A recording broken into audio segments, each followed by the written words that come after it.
Bienvenidos a una nueva temporada y a un nuevo episodio de La Camioneta Roja. Yo soy Paola Soto y hoy vamos a explorar un tema sumamente interesante y crucial para el medio ambiente y también para la industria automotriz. Ese tema es la administración de los desechos, y cuando digo desechos es todo lo que tiene que ver con tu vehículo luego de que agotan su vida útil y que deben ser reemplazados. Hoy me acompañan como siempre mis co-hosts Sander Marte y Oscar Santana. Hola, hola, hola. No, aquí súper entusiasmado porque el tema de hoy se extiende. Muy bueno hablar de desechos.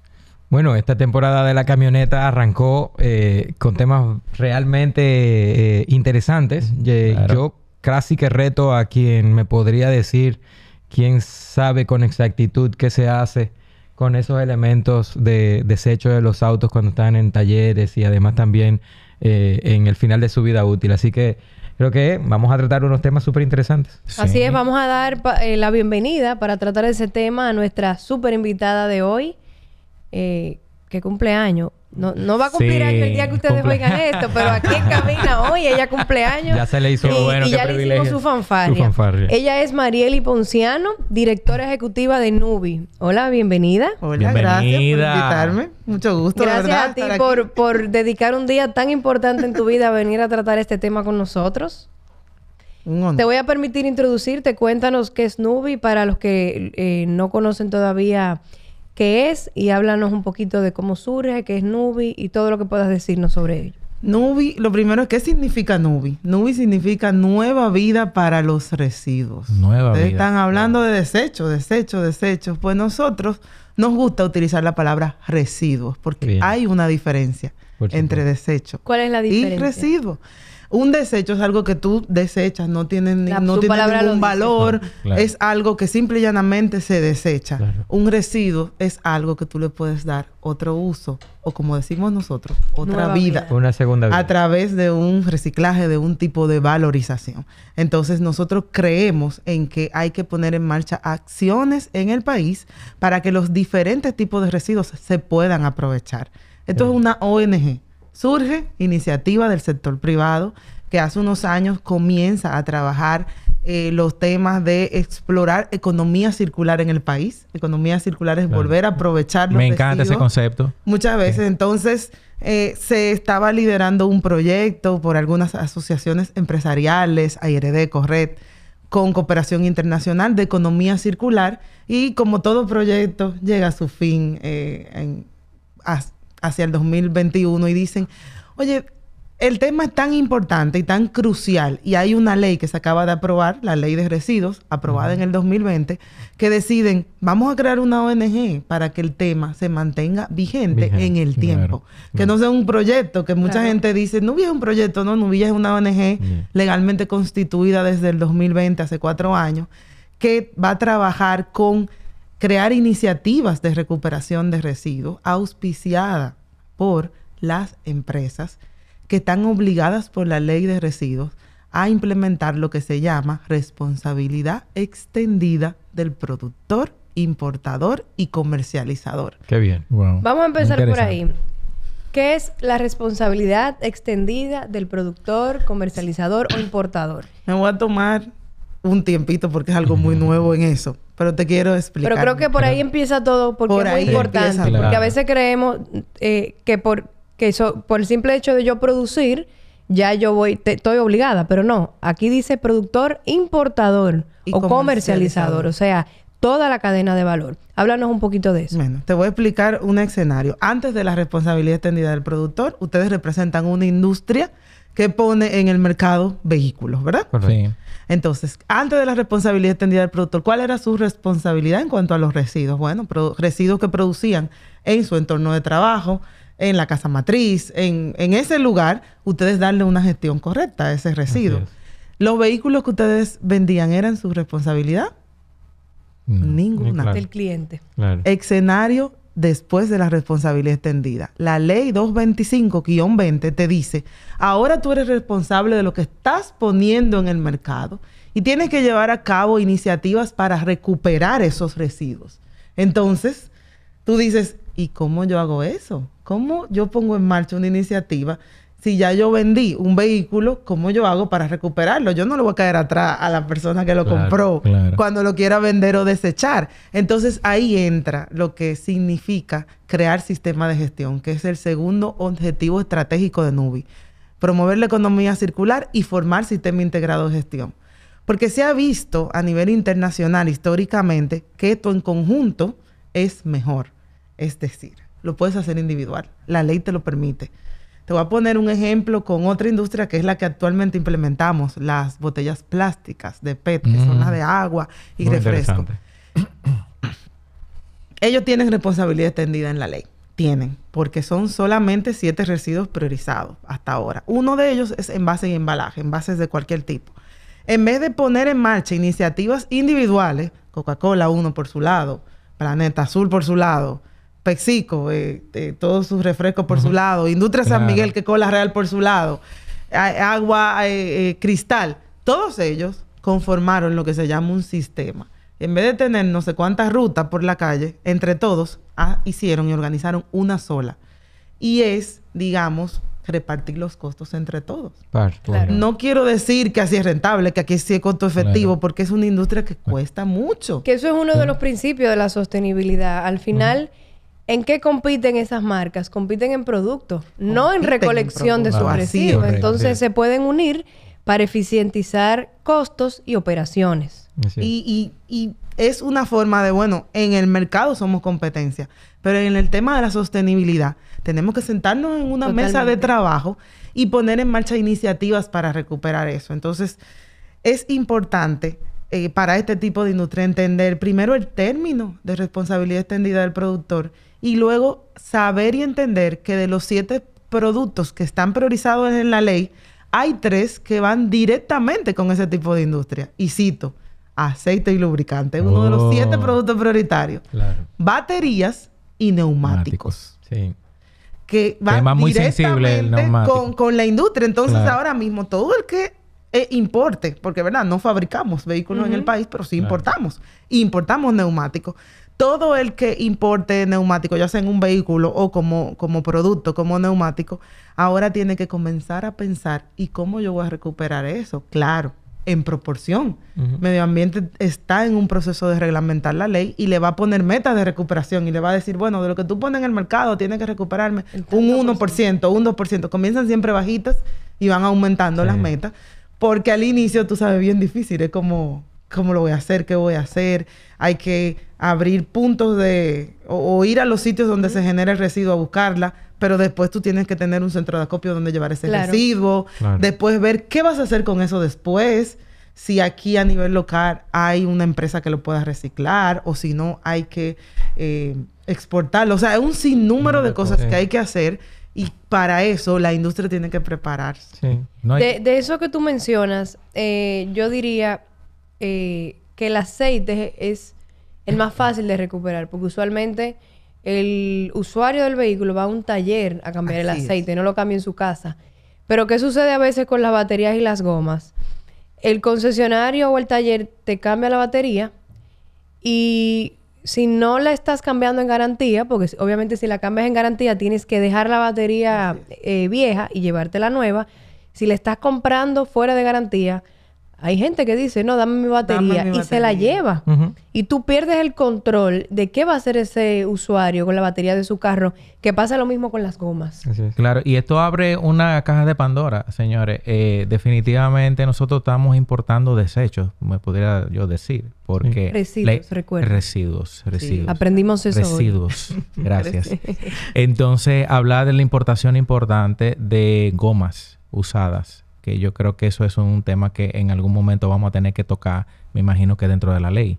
Está permitida la importación de gomas y claro, como se importan como producto, no están reglamentadas en la ley de residuos porque la están importando como producto. Las y usadas. obviamente las usadas la están importando como un producto que obviamente el mercado usa porque por algo las traen. Claro. Entonces ya cuando se convierte en residuos es cuando ya el que posee ese producto lo decide abandonar, que ya no lo necesita, no lo usa. Entonces ahí ya la convierte en un residuo. Y es ahí cuando entonces se debe entender, como decía Paola, tú dejas de tener control cuando el cliente dice, yo me llevo mis mis gomas. Ajá. Y no se le puede discutir. Tú no le puedes discutir, es de él. Pero entonces hay que poner en marcha qué mecanismo puede hacer que ese cliente deje las gomas. Claro. Y voy a... En un lugar. Acabo de recordar algo que vi. Como tú sabes, nosotros estamos en este mundo de los vehículos y llegó a mis manos una foto de una factura de un dealer, creo que de Miami. ¿Y qué me llamó la atención de esa factura? Que la voy a ubicar incluso para que a lo mejor hasta la pongamos en cámara, en postproducción. Ese cliente aparentemente compró gomas, le cambiaron las gomas y había un concepto de $10 que le estaban cargando al cliente por... ¿cómo era que decía? Era en inglés, pero decía... El concepto era desecho responsable de la goma. O sea, eso es lo que estábamos hablando. En Estados Unidos hay dealers... y voy a tomarme la tarea de buscar eso para que no quede en un cuento, sino mostrarle evidencia que le están cobrando al cliente por deshacerse de las gomas correctamente. Y si te digo que no es en Estados Unidos, que en toda Europa le cobran. Sucede lo siguiente. Mucha gente que ve a Nubi recogiendo botellas plásticas en la calle dicen, se van a hacer ricos, eso se vende. Sí se vende, señores. Pero una cosa es que tú vendas algo y otra cosa es que al precio que tú lo vendas, pague toda la logística que estuvo detrás de recuperar eso punto por punto. Pagar la comunicación, de decirle a la gente que lleve su botella al punto. Entonces, ¿qué pesa más? Señores, no se cubre la logística. Claro. Entonces, lo de la responsabilidad extendida no es voluntario, es obligatorio para 7 productos prioritarios. Entonces, si tú lo debes hacer y lo debes costear obligado por una legislación, normalmente lo que hacen las empresas es que externalizan el costo de ese producto y lo llevan al producto. Al final lo paga el consumidor, porque esto se vuelve un costo adicional. Sí les digo lo siguiente, no es un excesivo el costo. Cuando tú te vas al porcentaje del costo del producto, realmente es muy mínima la cantidad. No es algo que si un neumático cuesta, no sé, 5,000 pesos, no es que tú le vas a subir 1,000. Es que tú le vas a subir 10 pesos. Estoy diciendo una cifra sin calcular mucho, pero es algo que realmente va a significar algo ínfimo al producto y que cuando tú lo llevas al consumidor, pero hay que costearlo. Entonces, normalmente, en otros países lo que hacen ese costo, en vez de asumirlo las empresas que o producen o importan el producto, lo llevan al consumidor. Y esto sucede con muchos, digamos, productos que por su precio lo permiten. Electrodomésticos, una nevera grande, tú le subes un poquito y tú no lo vas a notar. Ahora, hay productos como una botella de agua que no permiten tú subir el costo. Entonces ya ahí lo asume la empresa. Esta decisión de la empresa, si ese costo de gestionar correctamente ese residuo, lo vas a asumir o lo vas a llevar al producto. Pero mientras más, digamos, óptima sea la gestión de recuperar ese residuo y aprovecharlo, digamos que el costo va bajando. O sea, si tú recuperas más volumen, si tú tienes gestores autorizados que lo hacen correctamente, que ya tienen instalado su acopio, entonces ya el costo puede ir bajando. Entonces eso se debe manejar con las empresas. Definitivamente como país tenemos un marco regulatorio que tiene cierta permisibilidad para hacer importación de materiales con una segunda vida, por así decirlo. Sander hablaba del tema de las baterías, de los neumáticos, pero también se da el tema de las baterías y repuestos de vehículos que ya en otros países, probablemente con mayor nivel de conciencia ambiental, pues definitivamente no son permitidos su uso. Aquí lo traemos y le damos ese segundo chance, que yo espero que en el futuro desarrollemos también ese nivel de conciencia donde se comience a regular eso. Pero la realidad y la pregunta viene, ¿cuál es el impacto de no gestionar esos residuos de la manera correcta una vez ya lo tenemos en esa segunda etapa de vida en nuestro país? Unos terribles pasivos ambientales. Porque, ¿cómo te respondería esa pregunta? Fácil. ¿Qué pasa con los residuos una vez los desechamos? No solamente lo de nuestra casa, sino lo de un taller, por ejemplo.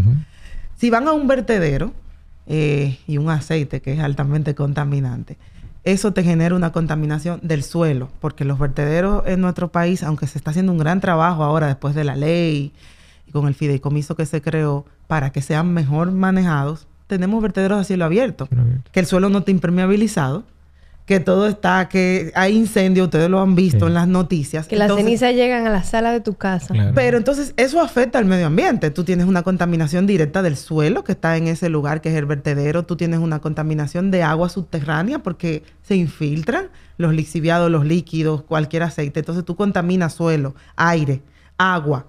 Pero también, lo que dijo Paola, tú estás afectando la salud de las personas cada vez que ese vertedero se incendia. Entonces, eso es un pasivo ambiental y un impacto directo a la salud. Y no siempre llegan al vertedero los residuos, señores.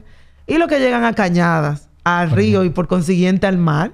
Y tenemos las costas llenas. Yo que he participado en limpieza de playa, yo, de verdad, y se lo digo honestamente, yo me asombro de la cantidad de potecitos de lubricante que yo encuentro en la limpieza de playa. Y yo digo, ¿pero cómo llegó eso ahí? Porque una cosa es que la población de sus residuos domiciliarios de las casas eche cosas en una cañada, pero yo digo, wow, pero los lubricantes están manejados por un taller normalmente. ¿Cómo llegaron esos envases ahí, a la costa? Entonces, todo ese pasivo lo asume el medio ambiente. Tú me llevas ahora a una reflexión lógica. Estamos hablando de aceites y lubricantes. Pero el aceite y el lubricante no solamente genera una contaminación por sí misma. Ellos vienen en un envase. Usualmente plástico y si son a gran escala, tanques de metal. O sea que estamos hablando de que no solamente como talleres debemos cuidar el aceite y el lubricante. Sino el envase. También el envase. Y esa reflexión, más que el consumidor, yo diría, bueno, el consumidor tiene que exigir, pero también los talleres son los que... Hoy estoy un poquito enredada, chicos. Es el cumpleaños de María. Por la hora, el cumpleaños de ella. Pero todo se vale aquí. Estamos aquí bien montados. Sí. Entonces, para concluir la idea, no solamente el aceite y el lubricante, es el envase. Y usualmente el consumidor no es el que gestiona el envase, porque va a un taller o a una estación de combustible y algún personal técnico es que hace ese trabajo. Entonces, ahí las empresas tenemos un rol importantísimo en asegurar que el personal maneje todo eso correctamente, que haya un correcto sistema de residuos. Y te cuento, y voy a aprovechar esta cuñita, porque verdad, estamos aquí. Claro, hay que decirlo. Nosotros tenemos un programa que vela por eso. Se llama Ambiente Ámbar, que funciona en todos nuestros talleres. Y he tenido la oportunidad de verlo de cerca y de darle seguimiento. Y es como tú dices. Todo me ha tocado, incluso estuve recientemente en el foro que hizo Ecored, que ahí estuvieron también ustedes. Y el consumidor maneja su carro y no tiene idea de que más allá de las emisiones del propio vehículo, según la tecnología que lleve y la antigüedad del vehículo, todo lo que compone ese carro termina teniendo un impacto en el medio ambiente. Y en la salud. Y yo creo que es tiempo de que ya el consumidor también comience a exigir eso.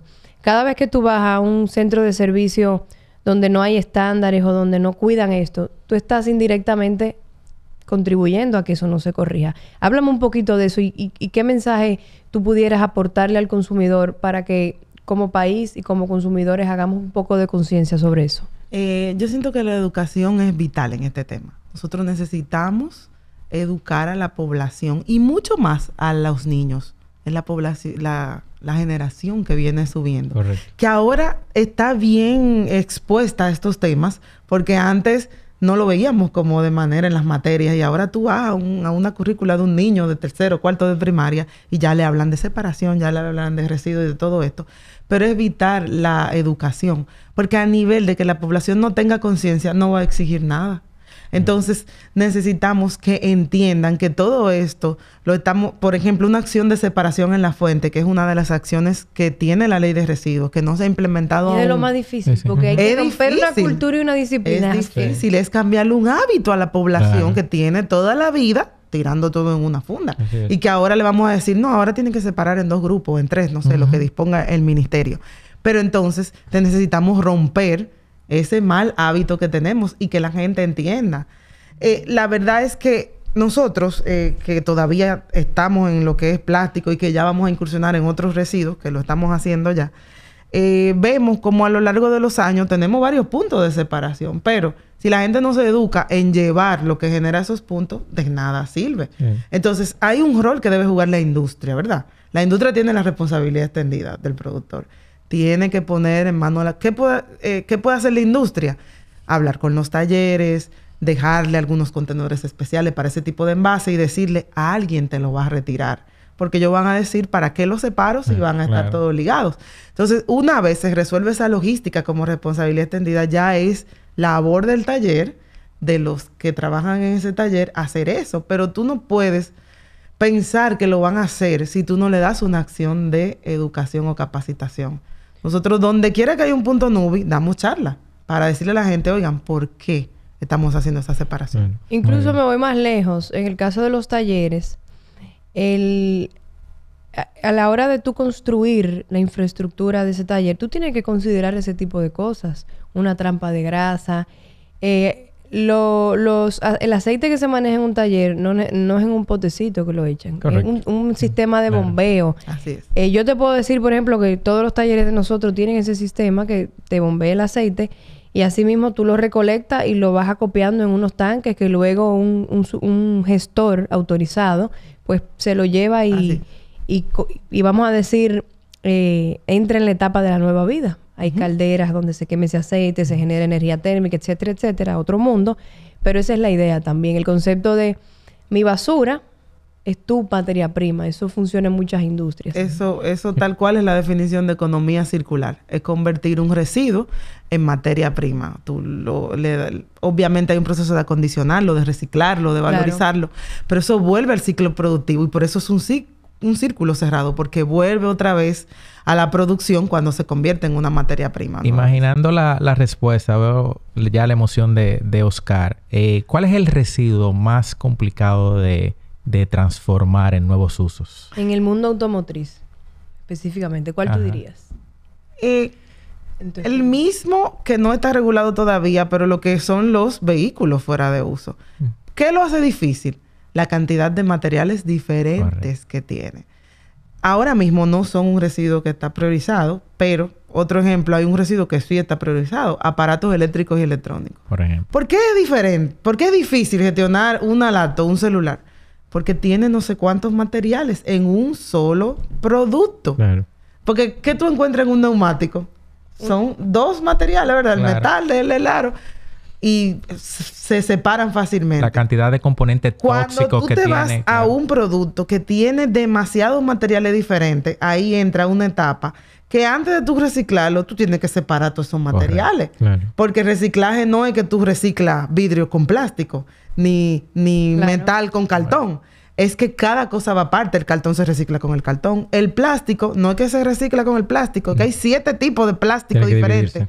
Y no solamente tú separas el plástico, sino separarlo en los tipos para luego poder reciclarlo. Aprendeste la nomenclatura para cuando tú vayas al súper comprar el que es más fácil. Exactamente. Eso es un mundo muy... Entonces ahí viene la dificultad cuando tú tienes múltiples materiales en un solo producto y tú tienes que llevar eso a un centro de acopio o un gestor que haga la subdivisión en todos esos materiales para que se puedan aprovechar. Sí, yo creo que Sander me la puso para que la quiliara.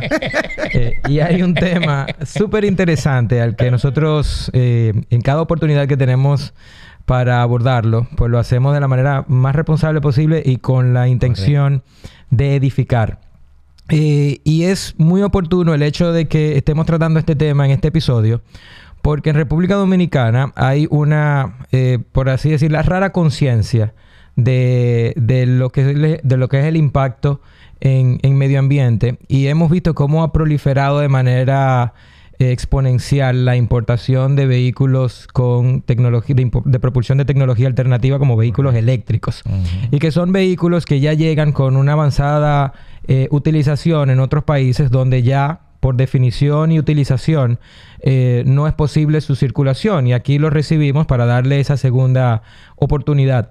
Pero en sí esos vehículos vienen con ya el agregado de lo que normalmente traen los vehículos como materiales controlados, por así decirlo, pero también con una carga importante en el proceso de reutilización de esas baterías que llegan ya con un ciclo de vida avanzado a nuestro mercado, y para lo cual me interesaría preguntar si existe una normativa que gestione la utilización o la disposición final de esas baterías, que por cada vehículo es importante, y muchas de esas personas lo compran pensando que tienen algún aporte al medio ambiente, sin considerar el hecho de que la disposición de esa batería ya también está en un ciclo bastante largo. Sí, hay un reglamento del Ministerio de Medio Ambiente que fue aprobado en el año 2015, está en la página del Ministerio de Medio Ambiente, que es para manejo de baterías fuera de uso. Pero cuando se aprueba la ley de residuos en el 2020, ahí vienen,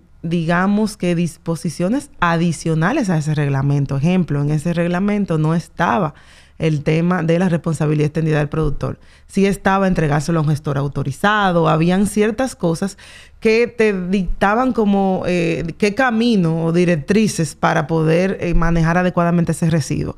Pero todo eso cambia con la aprobación de la ley. Yo diría que cuando quieran ver a nivel de marco legal, ya la ley 225 como que aglutina todo. Entonces, ese es el marco legal de referencia a partir de su aprobación que deben seguir. Ese tipo de residuos en la ley se llama residuo de manejo especial y está priorizado para responsabilidad extendida. Yeah. Entonces, ahí ya están todas las disposiciones que deben cumplir los que producen este tipo de residuos, y esas son las que deben seguir.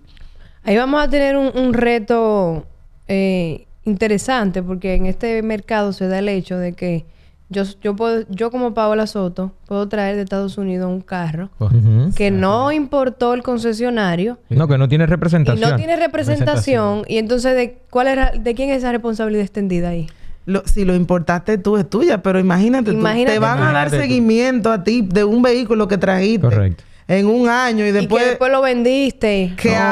Además a una empresa grande que trae mucho. Entonces, obviamente, este tema no es que tú no eres responsable en ese caso, y la empresa grande sí hacer lo posible. Sí son responsables ambos, pero obviamente como que se carga un poco el seguimiento a las grandes. Para la edificación del tema, nosotros en la oportunidad en que incurrimos en este tipo de tecnologías, el fabricante nos hizo el requerimiento de tener una empresa que en ese momento localmente no existía, y tuvimos que contratar sus servicios en el exterior, precisamente como parte de la responsabilidad extendida que tienen o que tenemos en los vehículos que le hacemos venta de nuestros clientes al final de cuentas. Pero todos sabemos cómo es la proliferación de negocios informales que se dedican a la importación de autos, en donde esa responsabilidad extendida no existe. O sea, el cliente lo compró en el dealer de la esquina porque es un vehículo que estoy utilizando para hacer Uber, pero nadie se va a hacer responsable de la segunda vida de esas baterías.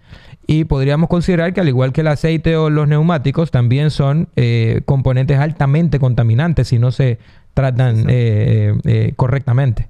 Sí. Vamos en esta temporada de este podcast, Marieli, hemos incorporado una novedad, y es que tenemos aquí a un par de colaboradores de nuestra empresa. Me encanta. Tenemos público. Aplausos para el público. Un público... vamos a decir que aquí en vivo, que lo va a escuchar diferido, pero le vamos a dar la oportunidad a los chicos.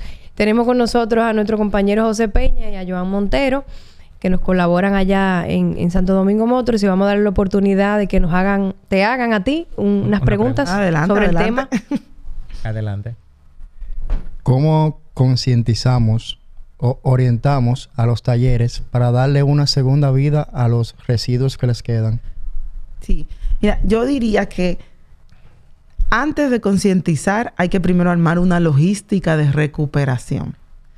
Valga la cuña, como dijo Paola también, Nubi está trabajando un programa nuevo, una iniciativa, un proyecto nuevo que se llama de envases plásticos que envasan sustancias peligrosas. Es decir, aceite de estos tipos. Sí.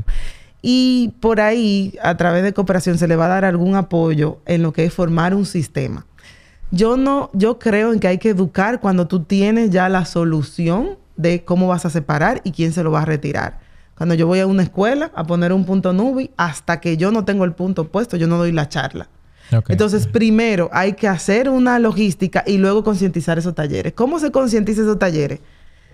Contacto directo. Por ejemplo, Nubi, a lo que son los sistemas que maneja Nubi, se le dan charlas a colaboradores, redes sociales, y haciendo campañas de promoción de cada tipo de residuo en particular. En este caso va a ser a un residuo en particular. Pero primero, esa campaña debe dar las directrices de qué hacer. Entonces, la campaña debe ser no botes eso. No, yo tengo que decirle, bótalo aquí. Claro, correcto. Que ahora va a tener una nueva vida y va a irse para tal sitio, pero yo tengo que primero armar una logística de qué yo voy a hacer con eso. Entonces, o busco un gestor que lo puede hacer, o formo una empresa para hacerlo directamente como parte de la responsabilidad extendida, pero hay que armar esa logística. Y luego, una de las responsabilidades de los sistemas de gestión es precisamente la parte de comunicación. De cómo comunicar eso que ya tú estás haciendo. Porque si ya yo tengo todo un engranaje de una ruta que busca esos envases, yo no quiero hacer todo eso por 1 o 2 talleres. Claro. Yo quiero sumar a tantos talleres puedan sumarse. Entonces ahí se hace varias cosas que nosotros la hemos hecho ya con otros residuos. Mapear a quiénes son los actores, es decir, un listado de los talleres, visitarlo, convocarlo a una reunión, explicarle. Ahí siempre hay un grupo como de avanzada que dice, sí, yo quiero. Y luego ahí ir tocando puertas y explicándole, porque, señores, es una labor de sensibilizar a la gente de que tiene que hacer eso y que es un beneficio para su país y que es un beneficio para ellos mismos. Claro. Buenísimo. Vamos a dar la oportunidad a la segunda pregunta. De los 7 productos antes mencionados, ¿cuáles son los 3 más difíciles de transformar en materia prima en el sector automotriz? Hay 7 priorizados y del sector automotriz hay 3 nada más. Porque son aceite y lubricante, pila, batería que están con pilas, neumático. Aparte de eso están envase y embalaje. ¿Verdad? Que son envases, bueno, quizás lo tocaría los cuartillos de aceite y eso, pero envases y embalajes de cualquier material. Claro, todo lo que cartón, madera, todo lo que viene así. Está el foam como aparte.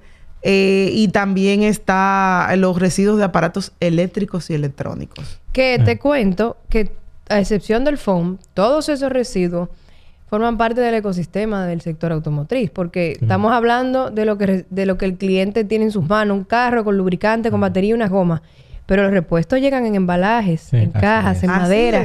Las motos llegan en cajas de madera. Entonces, aplica la pregunta de Joan. Yo voy a tratar de adivinar cuál es de lo más difícil. Y tú me vas a corregir. Creo que los neumáticos. No, me quemé. No. La tecnología. Como yo les dije, la respuesta es básicamente lo que tienen más materiales. Los aparatos eléctricos y electrónicos son los peor por la separación de manejar. Ahora, de los que son de la industria, hay que ver el tema de las baterías. Y lo de difícil o no es relativo a si en el país existe una tecnología que pueda aprovechar adecuadamente ese residuo. Entonces, a nivel internacional, uno de los grandes aprovechamientos de neumáticos, por ejemplo, es convertirlo en energía en hornos cementeros. Y aquí hay cementeras que ya tienen instalada esa tecnología. Entonces, ya los neumáticos no tendrían que hacer una inversión en una planta de reciclaje, recuperarlo y llevarlo a quien ya tiene un proceso instalado para hacerlo. Que no es la misma suerte que tienen todos los residuos. Hay residuos dentro de nuestro país que no hay una industria que lo transforme localmente y hay que entonces exportarlo, para transformarlo en otro mercado. ¿Tú visualizas un futuro donde nosotros tengamos una curva decreciente de importación de residuos? Porque al final de cuentas, en un mundo perfecto sería no tener que importar residuos, sino más bien producir el residuo, o sea, traerlo nuevo y yo mencionaba del tema de la goma. Ya lo producimos, ya producimos los residuos. Lo que sucede es, como les dije, esas gomas no entran como residuos, entran como un producto que lamentablemente se convierte rápido en residuo porque está muy usada, pero entran como un producto. Y la verdad es que sí, vamos a ir en un círculo en el que nosotros podamos no solamente traer menos cosas de ese tipo que se conviertan rápido en residuos, porque al final la responsabilidad va a estar aquí en el país de hacer la buena gestión, sino también que lleguemos a un momento en que exportemos menos residuos, es decir, que los residuos no tengan que salir del país para procesarse, sino que haya en nuestro país una industria que lo pueda valorizar de alguna forma. Y ahí tenemos que llegar, pero para que alguien, un empresario, alguien del sector privado, se motive a hacer una inversión en una planta de reciclaje de X residuos, tiene que haber un proceso de recuperación. Porque ¿quién va a ser la materia prima de esa fábrica? Lo que se recupera. Y si no se recupera nada, entonces nadie va a querer montar un proceso industrial para que no esté en su capacidad máxima de producción. Entonces, hay que jugar una parte de formar las cadenas de recuperación primero, de ver los lugares en donde se están generando esos residuos, identificarlos, poner en marcha iniciativas de recuperar esos residuos y después ya pensaremos en grande y en que el país tenga esos procesos de transformación y que se logre aquí la economía circular. Claro. Qué bonita hasta reflexión fue eso para cerrar esta intervención. Que yo me quedé con ganas de más, pero vamos a dejarla que vaya a celebrar su cumpleaños. Y nos comprometemos, si la audiencia tiene preguntas, puede ponérnoslas en cualquiera de nuestros canales y yo estoy segura que Marieli va a estar más que complacida de compartir la respuesta. Y que nos sigan en Nubi RD. Para que vean todo lo que hacemos. Por ahora son botellas. Vienen más residuos por ahí para que sepan y ya nadie bota residuos. ¿Cuál es el próximo? Aparatos eléctricos y electrónicos y FON. Con ambos estamos trabajando para que la gente sepa, tengo un residuo de este tipo de residuos, pues, ¿dónde lo puedo llevar para que se pueda aprovechar? Ahí tocaremos esa puerta. En la reflexión final que puedo recoger y después le doy la palabra a los chicos, es que lo más importante de todo es educar y concientizar. Podemos tener todo dado, las herramientas, la tecnología, y si nosotros como usuarios no estamos conscientes y debidamente educados, no vamos a poder lograr ese paso de avance como país. Sí. Y yo creo que en ese mismo proceso de educar deberíamos considerar la responsabilidad corporativa y que las empresas se aboquen a ese proceso de educación y comuniquen exactamente las ventajas que tienen a nivel de reducción de impacto ambiental. Como señaló Paola, parte de lo que tiene la tarea de Ambiente Ámbar es precisamente poder hacer consciente al cliente de cuál es el tratamiento que se le dan a esos residuos y cómo se integran a través de esas normativas y ese ciclo de reutilización de materiales. Así que yo creo que sería importante que dejemos eso sobre la mesa. O sea, que las empresas también, aparte de hacer su comunicación estándar de los vehículos, cadena de valor que ofrecen y todo lo demás, que también informen sobre ese tema para poder educar a toda la nación. Súper afortunados nosotros de haberte tenido aquí. La verdad, yo creo que definitivamente estamos agregando vida, ¿verdad?, a nuestros hijos, a lo que viene más adelante. Y definitivamente, nada, darte las gracias por este espacio y por tu fiesta de cumpleaños. Así que, nada, muchísimas gracias. Te permito despedirte de la audiencia con cualquier reflexión o cualquier mensaje que sea de valor. Sí, la gestión de residuos es una responsabilidad de todos. No es solamente de la industria, no es solamente de los consumidores, es de todos. Debemos de entender, de construir cosas en conjunto, donde cada quien juegue su rol y su responsabilidad. Pero la responsabilidad que le toca a cada uno como ciudadano, debemos aprender a que es para beneficio de nosotros mismos y cubrirla. Si ponen a la disposición de la población puntos para llevar un tipo de residuo, cómo nos enseñan cómo gestionar ese residuo, pues pongamos ese granito de arena que eso va a contribuir grandemente a tener un futuro más sostenible. Buenísimo. Buenísimo, señores. Si llegaron hasta aquí, síganos en todas las plataformas donde estamos disponibles. Esto fue un episodio más de La Camioneta Roja. Nos vemos en la próxima.